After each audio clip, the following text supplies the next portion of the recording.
ఆ చొక్కా చినిగిపోయి రాజు బాడీ లోయలో పడిపోయి ఉంటుంది. రాజ్ చనిపోయి ఉంటాడు అని అంటూ ఉంటుంది రుద్రాణి. ఇక ఆ మాట విని బోరున విలిపిస్తారు అందరూ కూడా. ఇక అందరూ కూడా ఏడుస్తూ ఉంటారు. లేదు లేదత్తయ్య, ఆయన చనిపోవడం ఏంటి? లేదు, ఆయన నన్ను ఒంటరిదాన్ని చేసి ఎప్పటికీ వెళ్ళరత్తయ్య, వెళ్ళరు, ఆయన చనిపోరత్తయ్య అని ఏడుస్తూ ఉంటుంది కావ్య. ఇక ఏడుస్తూ కావ్య అయితే స్పృహ కోల్పోతుంది. ఇక దాంతో ఇంట్లో అందరూ కూడా చాలా ఏడుస్తూ బాధపడుతూ ఉంటారు. తర్వాత ఇక కావ్య అయితే స్పృహలోకి వస్తుంది. స్పృహలోకి వచ్చిన కావ్య రాజు గురించి ఆలోచిస్తూ ఉంటుంది. వాళ్ళిద్దరూ కూడా మాట్లాడుకున్న మాటలు, కలిసి ఉన్న క్షణాలు, రాజు ప్రపోజ్ చేసిన విషయాలు అన్నీ కూడా తలుచుకుంటూ కుమిలి కుమిలి ఏడుస్తూ ఉంటుంది. అప్పుడు ఇక కావ్యని ఇంటికి తీసుకువెళ్ళొచ్చని డాక్టర్లు అయితే చెప్తారు. అప్పుడు ఇక కావ్య అయితే ఇంటికి తీసుకువెళ్తారు. ఇంటికి తీసుకువెళ్ళిన తర్వాత రాజు ఫోటోని చూసి కావ్య ఏడుస్తుంది. ఇక రాజు ఫోటోని చూసిన తర్వాత అప్పుడు ఇక రుద్రాణి అయితే రాజు చనిపోయి చాలా రోజులైంది, తను స్పృహలోకి, తన ఆరోగ్యం బాగోలేదు కాబట్టి కార్యక్రమాలు ఏమీ చెయ్యలేదు, ఇప్పుడు మాత్రం కార్యక్రమాలు జరగాల్సిందే, పసుపు కుంకుమ తీసేయండి కావ్యకి అని అంటూ ఉంటుంది రుద్రాణి. అప్పుడే ఇక రుద్రాణి చంప పగలగొడుతుంది కావ్య. ఏమనుకుంటున్నావు నువ్వు? నా పసుపు కుంకుమలు తీసామని చెప్తావా? భర్తని వదిలేసి, భర్త అంటే విలువలేని నువ్వే ఆ పసుపు కుంకుమలు వేసి తిరుగుతున్నావు కదా. నా భర్త చనిపోలేదు, ఏ ఒక్కరోజైనా సరే నా భర్త తిరిగి వస్తాడు, నా భర్త ఫోటోకి దండ వేయడానికి కూడా వీల్లేదు, దీపం వెలిగించడానికి కూడా నేను ఒప్పుకోను అని కావ్య అయితే అంటూ ఉంటుంది. అప్పుడే ఇక సుభాష్ అయితే అపర్ణ, కొన్ని రోజులు కావ్యని వదిలేయండి, అలాగే తను నమ్ముతుంది కదా, అలాగే నమ్మనివ్వండి, ఎందుకంటే డాక్టర్లు తనని జాగ్రత్తగా చూసుకోమని చెప్పారు అని అంటూ ఉంటాడు.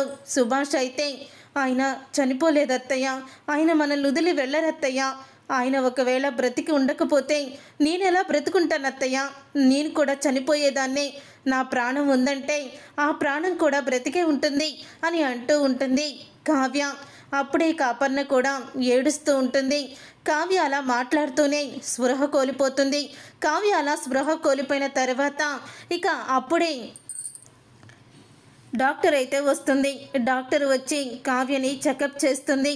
ఇక చెకప్ చేసి బయటికి వచ్చిన డాక్టర్తో అపర్ణ అయితే ఏమైంది మేడం అని అడుగుతూ ఉంటే, ఈ సమయంలో ఇది శుభవార్తనాలో ఏమనాలో నాకు అర్థం కావడం లేదు అపర్ణ గారు, మీ కోడలు ప్రెగ్నెంట్ అని చెప్తూ ఉంటుంది డాక్టర్ అయితే.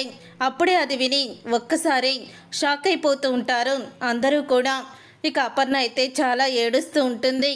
అయినా ఈ పరిస్థితిలో కావ్య ప్రెగ్నెంట్ అయితే ఎలా వదినా, తను ప్రెగ్నెంట్ కాకుండా అబార్షన్ చేయించేయండి అని రుద్రాణి అనేసరికి అప్పుడే ఇక ఇందిరాదేవి రుద్రాణి చంప పగలగొట్టి, ఒక ఆడదాన్ని అమ్మతనానికి దూరం చేయమంటావా?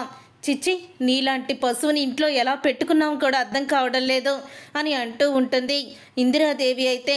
అప్పుడే పక్కనే ఉన్న రాహుల్ అయితే, మమ్మీ నువ్వు అనవసరపు విషయాలు కదిలించుకోకు, ఎందుకు మమ్మీ అనవసరంగా దెబ్బలు తింటావు అని అంటూ ఉంటాడు రాహుల్ అయితే. ఇక కావ్య స్పృహలోకి వస్తుంది. స్పృహలోకి వచ్చిన కావ్యతో స్వప్న, అప్పు వెళ్ళి తను ప్రెగ్నెంట్ అని చెప్తారు. అది విని చాలా ఏడుస్తుంది. అప్పుడే ఇక కావ్య అయితే, అత్తయ్య ఆయన ప్రతిరూపం నా కడుపులో పెరుగుతుంది, నేను మాత్రం ఈ కడుపుని ఇలాగే ఉంచుకుంటాను, అబార్షన్ చేయించుకోనత్తయ్య అని అంటూ ఉంటుంది కావ్య.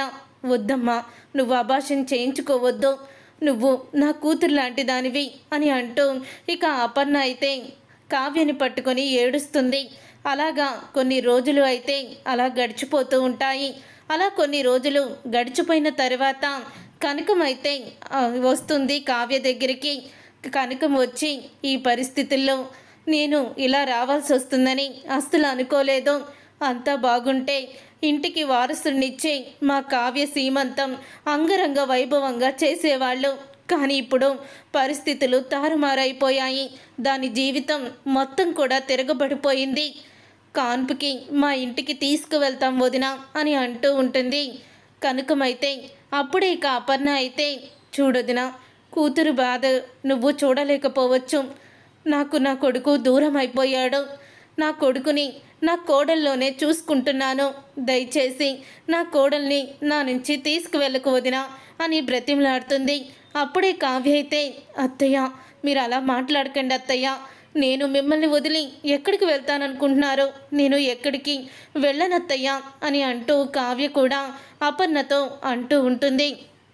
తర్వాత ఇక కావ్యకైతే డెలివరీ డేట్ అయితే దగ్గర పడుతుంది. డెలివరీ డేటు దగ్గర పడడంతో కావ్య నొప్పులతో బాధపడుతూ ఉంటుంది. ఇంతలో అప్పుకైతే ఒక ఫోన్ అయితే వస్తుంది. అప్పుడే ఇక అప్పు అయితే, నాకు ఇప్పుడు రావడానికి కుదరదు సార్, మా అక్క తను డెలివరీ డేటు పెయిన్స్ వస్తున్నాయని అంటూ ఉంటుంది. అప్పు, ఇది మీ జీవితాలకి సంబంధించిన విషయమే, త్వరగా రండి మేడం అని ఎవరో అప్పుకి ఫోన్ చేస్తారు.